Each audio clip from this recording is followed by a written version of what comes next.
মহাশ্মশান, শ্মশান মানে আমরা সবাই জানি, শ্মশান মানে হলো যেখানে লাশ পোড়ানো হয়।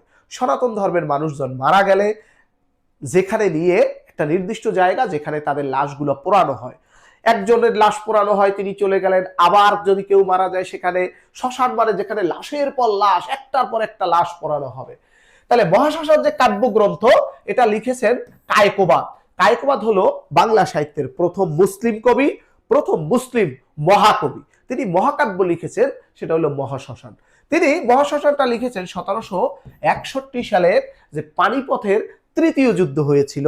আমরা জানি পানিপথটা কোথায় অবস্থিত, এটা আমরা সবাই জানি।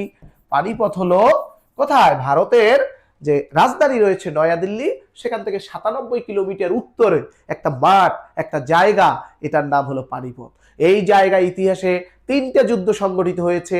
একটা হলো পানিপথের প্রথম যুদ্ধ, আর একটা হলো পানিপথের দ্বিতীয় যুদ্ধ, আর একটা হলো পানিপথের তৃতীয় যুদ্ধ। তো পানিপথের তৃতীয় যুদ্ধটা যে হয়েছিল, সেই ইতিহাস, সেই কাহিনী নিয়েই তিনি মহাশ্মশান লিখেছেন।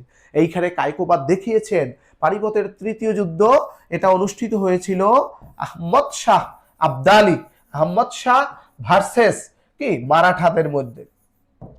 মারাঠা মানে হলো হিন্দু সনাতন ধর্মের যে লোকজন, তারা এই যে মানে ভারতকে দখল দেওয়ার জন্য যে যখন আসে, তখন আহমদ শাহ আবদালি এবং মারাঠাদের মধ্যে যুদ্ধ বাজে। এই যুদ্ধে আহমদ শাহ আবদালি মারাঠাদের পানির মতো, কচু কাটার মতো কতল করতে থাকেন, এবং মারাঠারাও তীব্রভাবে আহমদ শাহ আবদালির প্রচুর সৈনিক সেনাবাহিনীকে মেরে ফেলে। এই যুদ্ধে লাশ এবং লাশ, লাশের বন্যা, লাশের উপরে লাশ, মনে হয় যেন শ্মশান। শুধু শ্মশান নয়, এটা হচ্ছে মহাশ্মশান। এবং পানিপথের এই তৃতীয় যুদ্ধের যে বিভীষিকাময় অবস্থা, এখানে যে এত মানুষের মৃত্যু হয়েছে, কবি কায়কোবাদ বলেছেন এটা হচ্ছে একটা মহাশ্মশানের মতো হয়ে গেছে।